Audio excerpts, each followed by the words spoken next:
Hey y'all, I'm back with another one, and today is December 6th. I say that, well, December 6th, 2023. And I say that because I'm still not sure when these videos gonna get uploaded. So I just want to throw that out there. Now, my last video was my guide to healing, and I listed, 9 things, and it was my guide. So I created it and wrote down those steps.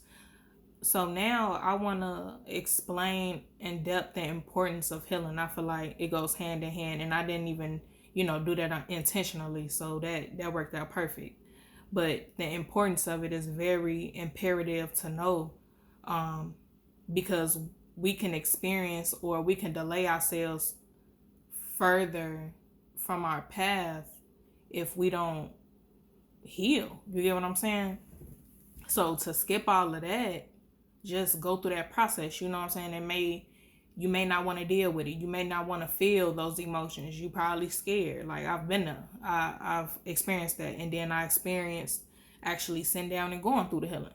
So I would definitely say sit down so you don't waste your time. And more importantly, so you still doing God's work. So you're still on God's path. So I'm going to read off 9 affirmations that had caught my eye from this website. Now, number 1. Well, let me get into it. Number 1. I give myself permission to heal. I am willing to forgive myself. I am ready to forgive anyone I feel has hurt me. I am willing to see things differently. I accept the lesson my pain is offering me. I see my current circumstances as an opportunity to grow. I take responsibility for the quality of my relationships. I set myself and others free by choosing to forgive. And everything I am going through is making me a stronger, wiser, and more compassionate person. Now, it's about 30 of these, y'all, so I'm going to go ahead and leave the link below in case you wanted to go through the rest of them. So I had listed 3 things, actually, but I think these affirmations were so good, like I just kind of want to go in depth as far as what they were saying. So I'm going to pick a few of them, like the deepest ones. Let's see. Okay, so I accept the lesson my pain is offering me. Now, like I say, y'all, we're not supposed to look at things as an L, like a loss. We're supposed to look at it as a lesson. So even though you may have went through a situation and it caused so much pain, you're supposed to figure out what was the lesson. What was God trying to show you? God didn't necessarily put you in that situation. God may have not. It could have been the work of the enemy.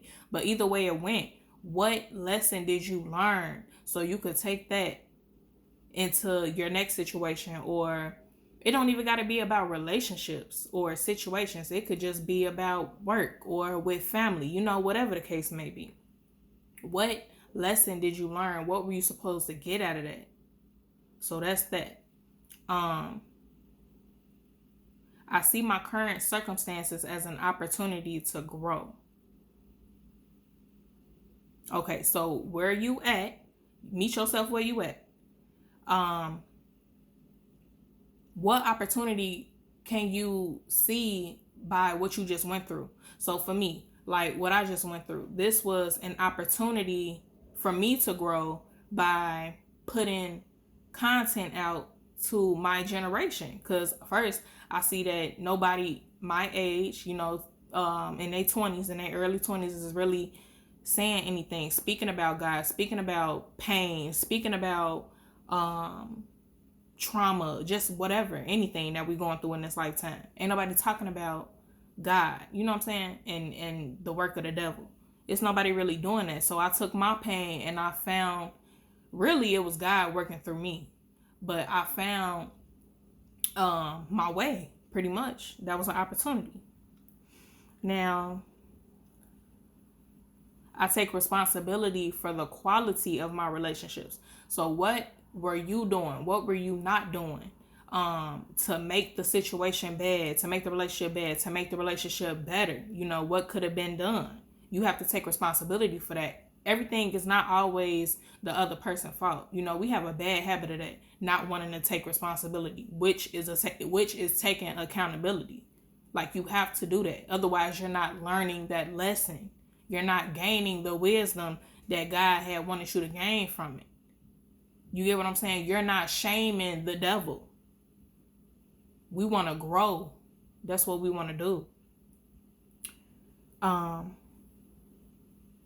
I set myself and others free by choosing to forgive. So basically, if we choose to hold on to that pain, if we choose to hold on to grudges, then we're basically in shackles, right? We're being controlled by the enemy at that point, because you're doing the opposite of what God would want you to do. So that's that. So that's why you want to free yourself. Just let it go. Take your lesson, let it go. Forgive. Forgive the person, the people, forgive yourself. Everything I am going through is making me a stronger, wiser, and more compassionate person. And that goes back to learning a lesson, y'all. Seeing what you were supposed to gain out of that situation. It's supposed to make you stronger, wiser, more compassionate. So you know what not to do, what to do next time. So you can grow. So you can go through it and grow through it, you know? Now, that's just a little in-depth for the affirmations. Now, what I wrote is, we all know the saying, hurt people hurt people. So let's say one person probably hasn't experienced much pain in a relationship with someone else. It could have been trauma, you know what I'm saying, outside of relationships and stuff like that. But they didn't experience anything as far as with another person in a relationship. And then you got the other individual that has experienced things with their exes. So those two come into contact, and the person that experienced that pain without doing the work, that person could have possibly now hurt that other person that's not I'm tired of saying hurt, sorry y'all, what's another word that has not been damaged. Let's use that has not been damaged. So the damaged person has met the undamaged person, if that's a word. They've connected, and now the damaged person has hurt that person unintentionally, but that's only because they're, you know, still going through that trauma, that pain that they haven't recovered from, that hurt. So now they've just created another broken individual. And like I said, it wasn't intentional. They probably wasn't even, you know, aware that things was gonna go like that, but sometimes that's how it worked. So now we're sitting up here getting in connections and hurting people, creating more hurt people. Then the second one, without doing the work, we get into the next situation. So, okay, this one was basically now two broken people or two hurt people. So now they collide, they connect, and now it's just complete. It probably was decent in the beginning, decent for a short period of time. Everything was butterflies, gold, passionate, you know, things like that. But then, you know, after that short period, it was total toxicity and chaos for both parties, because now one of them had decided to heal, or had chose to heal before they connected, before they start mingling, you know what I'm saying, outside. So then that causes even more hurt. So they was already broken, now they even more broken. And then attraction. So wherever we're vibrating at is what we attract. So if it's low, meaning low self-esteem, low self-worth, low confidence, that's what we're going to attract. And we also have to be mindful that this comes in different forms. There's people, male or female. It don't always got to be guys. It don't always have to be females, male or female. They could come in a form of like control, like wanting to control and manipulate, which is a form of power to them, right? But really it's insecurities. It's low self-esteem, low confidence, low self-worth, so on, so forth. That's what it is, really deep down inside. That's what that demon is. Another example would be abuse, physical, mental, verbal, spiritual, whatever. Abuse. They do that because of the low self-esteem, low self-worth. Same thing.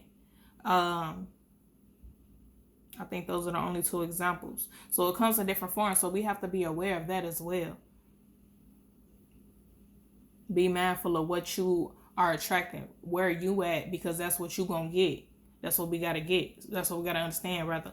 Because we'll sit up here like, oh, don't understand. Like, why am I steady attracting the same person? Like, why is I'm steady? This dude remind me of such and such that I dealt with 2 years ago. Or this girl remind me of such and such I just got done messing with. Like, we wonder why. And it's because we have not done the work. We're still attracting the same type of people because of where we at. We haven't done our work. So that's why it's so important. And I just wanted to state that there's no specific time that it takes to heal. That's why patience is required of yourself. And you don't always have to feel like you need to have somebody in your space, in your presence, in your area. Like, no. You have to learn how to be content with yourself. You have to learn how to be content with God. Because in all actuality, God is all we need. Once you find God, you're going to find yourself. And God is going to automatically present the person that God has for you in due time. You just got to be patient. That's all. So, oh, sorry, this is the last thing. Healing is consciousness and accountability. We have to remember that. Take accountability for your part in whatever situation. And be conscious of what you're doing. I hope this video made sense, y'all, because it was like on the whim. I put it together kind of quick, but it makes sense. But I hope y'all understand what I'm trying to get out there. And like I always say, God is waiting on you. You're the only one playing. See y'all. Peace.